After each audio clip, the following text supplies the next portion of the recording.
In this video, we are going to be discussing arc length, and this is our first video in our course, differential geometry, or also known as space geometry. So when we talk of an arc, we are talking about something like this. So imagine you have an arc like this, where this point is point P1 and this point is point P2, and in between these points there are finite number of points, say point x1 t1, this is point x2 t2, down to point xn tn. So we could label this as x1 here, x2 and xn. So you have these points on this arc. Now our goal is to know what we are interested in is in knowing the length of the arc from P1 to P2. What is the length of the arc? So you must know here that point P1 is less than point T0, that is from the beginning. This could be 0, it could be 1, so let's use 1, less than T2 down to less than Tn. I know this is less than point P2, the final point here. So this means, this statement here means that point x comma t1, let's say point x1 comma t1 comma point x2 comma t2 down to point xn comma tn, all these points are the points in between point P1 to point P2, which means P1 is less than all of these points and all these points are less than P2. So you could also write this in this way, P1 is less than, could also write in this way, x t1, right, command x t2 down to point x n, or just point x tn, and this is also less than point P2. So that is what we have there. Now there's something very important I would like you to know. The arc of this length, approximately the length of this arc is P1 P2. Approximately the length of the arc is the absolute value of x of t1 minus x of t. Okay, let me start from x of t2 minus t1, yes, plus length of x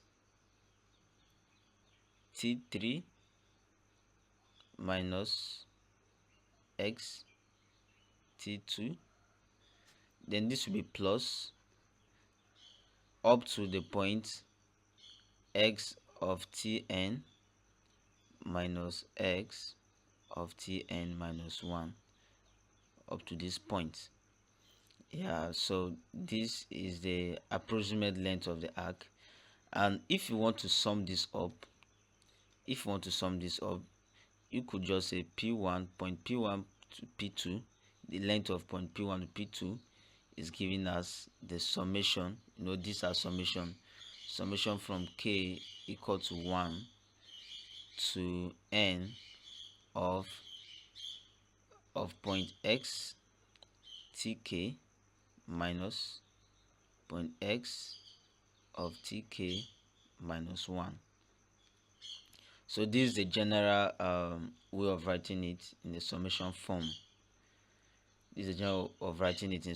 So now from here, assuming I pick this out, x of tk minus x of t, that's into tk minus 1, and then I multiply this by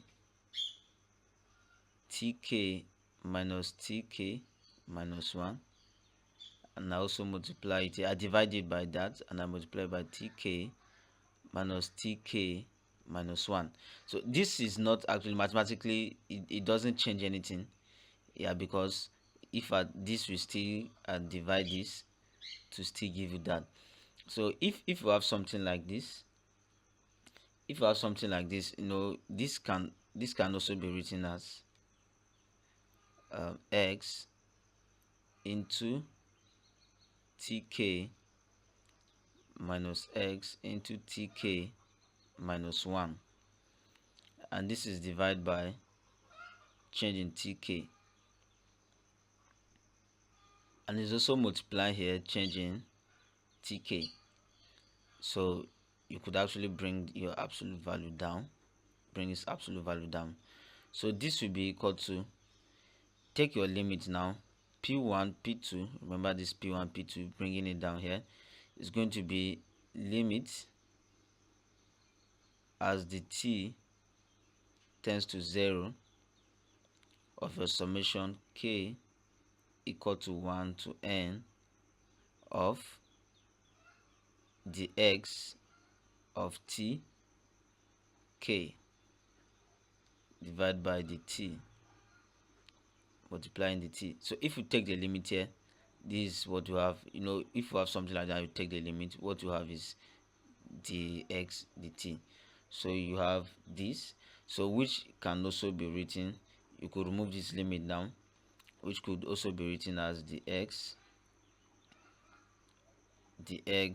of k, sorry, dx t of k divided by the t dt.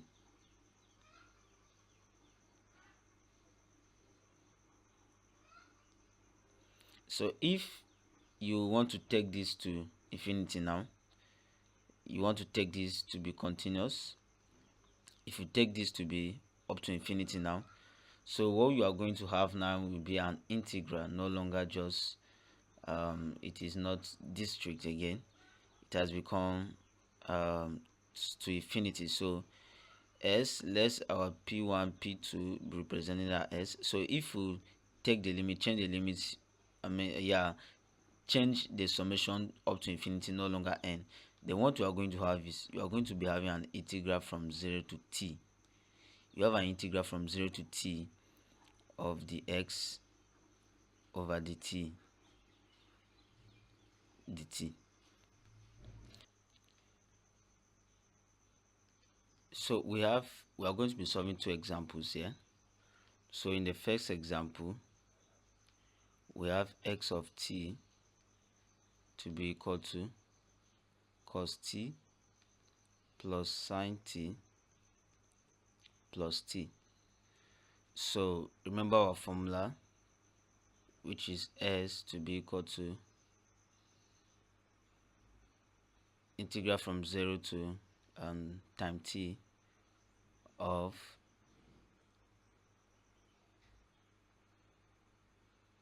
this dt. So this is our formula. So to solve this now, we are going to have to differentiate this function here. So we are going to have x of the curve there, we are going to differentiate the curve. We are going to have this to be minus sin t plus cos t plus 1. So after doing that, we'll take the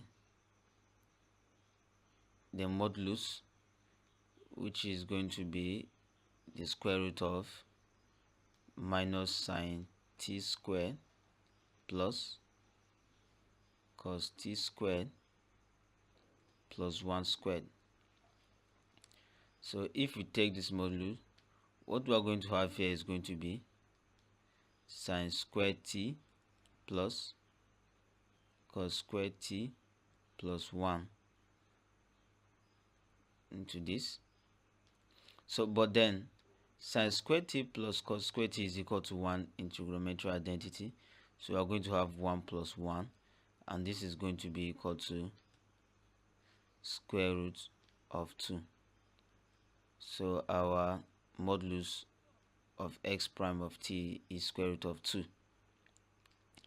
So taking our integral now, s, integral from 0 to t, we are going to have square root of 2 dt, which is going to be equal to square root of 2t, taking our limit from 0 to t, and this is going to still remain square root of 2t.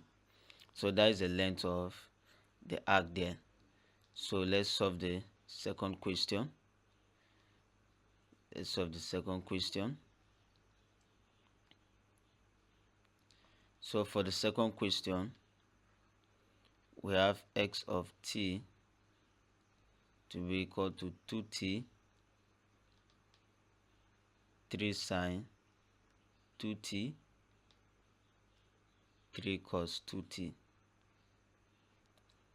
So x prime of t will be equal to 2 comma 6 cos 2t comma minus 6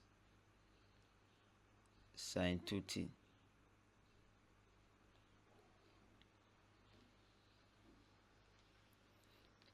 Of which, if we take our modulus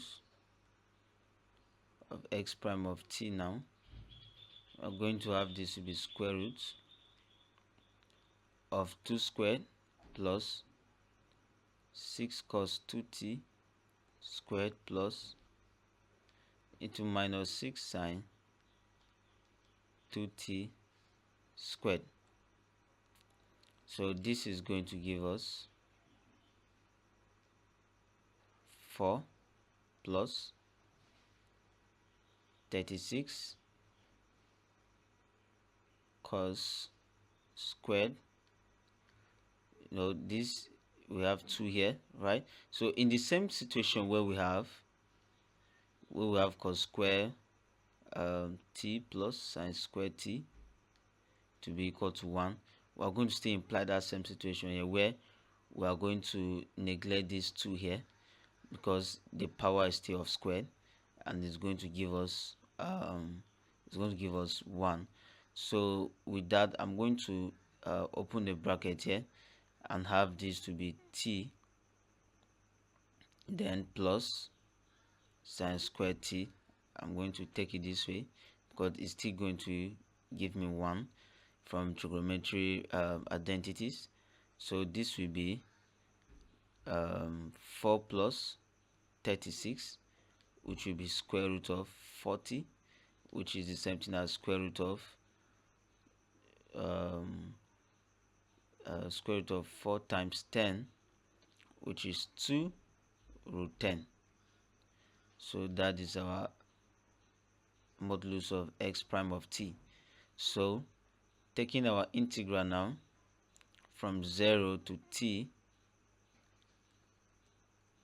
of this, it will be 0 to t of 2 root 10 dt, which will the same thing give us 2 root 10 of t, just similar to what we had there. So this is our arc length for this given function. So thank you for watching this video. Please like this video, subscribe to this YouTube channel, and don't forget to hit the notification bell so you could get notified each time we upload a video. Thank you.